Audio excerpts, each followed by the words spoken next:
आज रोहित एक एक निवाले के लिए तरस रहा है। एक दिन वह रास्ते में किसी से खाना मांग रहा होता है, तभी रास्ते से गुजर रही कार में बैठा एक व्यक्ति उसे पहचान लेता है। क्योंकि वह कई बार रोहित के पिताजी से मिलने उसकी हवेली जा चुका था, वह रोहित के पास पहुंचकर अपनी कार रोक देता है और गाड़ी से उतरकर रोहित से उसके हालातों की वजह पूछता है। बड़े दिनों बाद रोहित से किसी ने उसके हालातों पर चर्चा की थी। अचानक रोहित फूट फूट कर रोने लगता है। वीडियो को लास्ट तक पूरा जरूर देखें। दोस्तों नमस्कार, आज की कहानी एक सौतेली माँ की है। गोविंदपुर गांव में जगत सिंह नाम का एक जमींदार रहता था। परिवार में उसकी पत्नी और उसका 10 साल का एक बेटा रोहित था। रोहित उम्र में छोटा जरूर था, लेकिन उसका रहन सहन किसी राजा महाराजा से कम नहीं था। हवेली के सारे नौकर रोहित के इशारों पर नाचा करते थे। उसका बात करने का अंदाज भी शाही था। रोहित की मां का 6 माह पूर्व किसी गंभीर बीमारी के कारण देहांत हो चुका था। जमींदार अपने बच्चे की जिम्मेदारी अकेले नहीं संभाल पा रहा था। लोगों के सलाह पर वह दूसरी शादी करने का फैसला करता है। गांव के पंडित जी उन्हें पहले भी कई रिश्ते दिखा चुके थे। उन्हीं में से एक अच्छी और पढ़ी लिखी लड़की जमींदार को पसंद आती है। वह एक गरीब परिवार की लड़की थी। उसके पिताजी अपनी बेटी के भविष्य के लिए एक बड़े घर में रिश्ता करना चाहते थे और जमींदार एक बहुत बड़ी हवेली का मालिक होने के साथ साथ कई तरह के कारोबार का भी मालिक था, जिसे देखकर लड़की के पिता एक बच्चे के बाप से भी अपनी बेटी की शादी करने को तैयार थे। दोनों की उम्र में लगभग 12 वर्ष का अंतर था। पंडित जी अच्छा मुहूर्त देखकर दोनों की शादी बड़ी धूमधाम से करवाते हैं। गांव में जमींदार की बहुत इज्जत थी, इसलिए शादी में पूरा गांव शरीक होता है। बारात में जमींदार का बेटा रोहित भी घोड़े में बैठा होता है। वह देखने में बहुत सुंदर था। बारात में सब उसे ही देख रहे होते हैं, लेकिन रोहित को अपनी नई मां से मिलने की बहुत जल्दी होती है। बारात में सिर्फ वह उसे देख रहा था, अब वह उनसे मिलने का इच्छुक था। पहली बार अपनी सौतेली मां के घर आते ही रोहित उनका राजसी स्वागत करता है। वह भी आते ही रोहित को प्यार से गले लगा लेती है। जमींदार की नई पत्नी स्वभाव से बहुत शांत और सुशील थी। वह रोहित को देखकर खुश हो जाती है। रोहित बहुत प्यारा बच्चा था, इसलिए वह पहली ही नजर में उसे अच्छा लगने लगता है। वह रोहित को एक सगी मां की तरह प्यार करने लगती है। रोहित के जीवन में खुशियां दोबारा लौट आई और अपनी सौतेली मां के आने से रोहित अपने पिता से भी ज्यादा खुश था। उसे अब अपनी सगी मां की कमी महसूस नहीं हो रही थी। उसका जीवन खुशहाल हो चुका था। एक दिन जमींदार सुबह सुबह बिना नाश्ता किए ही घर से निकल जाते हैं और दोपहर को वापस लौटते हैं, लेकिन बिना कुछ खाए पिए अपने कमरे में चले जाते हैं। कई घंटे तक जब उनके कमरे का दरवाजा नहीं खुलता तो उनकी पत्नी दरवाजा खटखटाती है। काफी देर तक दरवाजा खटखटाने पर भी अंदर से किसी की आहट सुनाई नहीं देती। तभी वह नौकरों से दरवाजा तोड़ने को कहती है और जैसे दरवाजा खुलता है उनके पैरों तले जमीन खिसक जाती है। जमींदार फांसी के फंदे से लटक रहे होते हैं और उनके बिस्तर पर एक चिट्ठी रखी होती है। इतनी कम उम्र में बेचारी का सुहाग उजड़ गया। अपने पिता की मौत की खबर सुनकर रोहित को गहरा आघात पहुंचता है। वह मानसिक तौर पर हतोत्साहित हो जाता है। अभी अभी उसके जीवन में सौतेली मां के रूप में खुशियां आई थी, लेकिन अब उसके सर से पिता का साया भी उठ चुका था। दोनों का बहुत कुछ छिन चुका था, लेकिन अभी तो दुखों की कुछ बूंदें ही गिरी थी, सैलाब आना तो बाकी था। जैसे ही जमींदार की पत्नी उनकी लिखी चिट्ठी पढ़ती है तो उसके होश उड़ जाते हैं। जमींदार की सारी संपत्ति छिन चुकी थी और अब वे कर्जदार हो चुके होते हैं।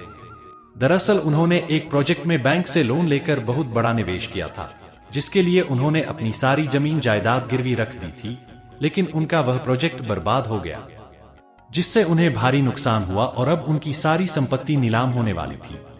अब रोहित अनाथ होने के साथ साथ गरीब भी हो चुका था। जमींदार के मौत के कुछ दिनों बाद ही इनकी सारी संपत्ति नीलाम कर दी गई और इन्हें सारे कारोबार के साथ साथ हवेली को भी छोड़कर जाना पड़ता है। रोहित और उसकी सौतेली मां बेघर हो चुके थे। लड़की के पिता उसकी दूसरी शादी का विचार बना रहे थे, लेकिन वह अपने बच्चे से बहुत प्यार करती थी। वह उसे अकेला छोड़कर घर नहीं बसाना चाहती थी, इसलिए वह अपने पिता के घर नहीं जाती। लड़की के सारे रास्ते बंद हो चुके थे, लेकिन गांव के लोगों की मदद से उन्हें इतने पैसे तो मिल चुके थे कि वह कुछ महीने किराए के घर में गुजार सकते थे। रोहित की सौतेली मां पढ़ी लिखी थी। वह शहर जाने का फैसला करती है और थोड़ा बहुत सामान लेकर अपने बच्चे के साथ बस से शहर चली जाती है। शहर पहुंचकर वह एक झुग्गी झोपड़ी में कमरा किराए पर लेती है और वही अपने बच्चे के साथ रहने लगती है। घर का खर्च चलाने के लिए वह गलीगली खिलौने बेचने का काम शुरू कर देती है और उसी से अपना और अपने बच्चे का गुजारा करने लगती है। रोहित को गरीबों वाली जिंदगी पसंद नहीं आ रही थी। उसे खाने को 2 वक्त की रोटी तक ढंग से नसीब नहीं हो रही थी। कई बार रोहित को कचरे से खाना उठकर खाना पड़ता है। रोहित के सारे राजसी ठाठ जा चुके थे और वह अपनी बेसहारा माँ के साथ शहर में दर दर की ठोकरें खाने लगा था। धीरे धीरे उसे गरीबी में जीने की आदत हो गई। रोहित को जो मिलता वह वही खा लेता। रोहित को रह रहकर अपने पिता की याद आती है, क्योंकि पिता के राज में उसे 56 भोग का खाना मिलता था। लेकिन आज वह एक एक निवाले के लिए तरस रहा है। एक दिन रोहित रास्ते में किसी से खाना मांग रहा होता है। तभी रास्ते से गुजर रही कार में बैठा एक व्यक्ति उसे पहचान लेता है, क्योंकि वह कई बार रोहित के पिताजी से मिलने उसकी हवेली जा चुका था। वह रोहित के पास पहुंचकर अपनी कार रोक देता है और गाड़ी से उतरकर रोहित से उसके हालातों की वजह पूछता है। बड़े दिनों बाद रोहित से किसी ने उसके हालातों पर चर्चा की थी। अचानक रोहित फूट फूट कर रोने लगता है। वह उन्हें अपना समझकर सारा दुख बयां कर देता है। यह व्यक्ति एक बहुत बड़े व्यापारी थे और वह जमींदार को अपना अच्छा दोस्त मानते थे।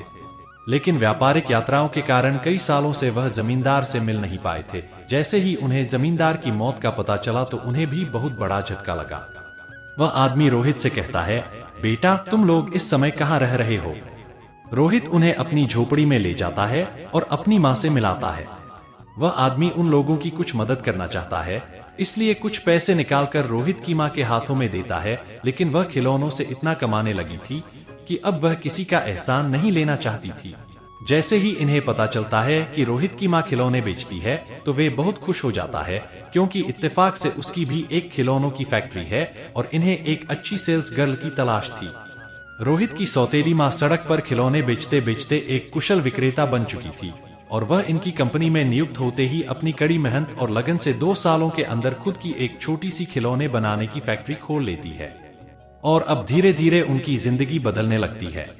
रोहित भी अपनी सौतेली माँ के साथ खिलौने की फैक्ट्री में काम करने लगता है। उनकी फैक्ट्री के बने हुए खिलौनों की मांग देश विदेश तक होने लगती है और कुछ ही सालों में उनकी कंपनी का नाम पूरे देश में होने लगता है। और कड़े संघर्ष के बाद जमींदार की पत्नी एक अरबपति महिला बन जाती है। सौतेली माँ ने अपने बेटे के लिए फिर से वही राजसी जिंदगी लाकर रख दी जिसकी उसे आदत थी। रोहित अपनी सौतेली माँ के त्याग और बलिदान का एहसान नहीं चुका सकता था। वह अपनी सौतेली माँ को भगवान की तरह पूजने लगता है और गमों के बादल छंटते ही खुशियों की वारिस होने लगी। तो दोस्तों, कैसी लगी यह स्टोरी कमेंट जरूर करें, लाइक और दोस्तों को शेयर भी करें और मेरे इस चैनल को सब्सक्राइब जरूर करें। मिलते हैं फिर ऐसी ही किसी कहानी के साथ। धन्यवाद।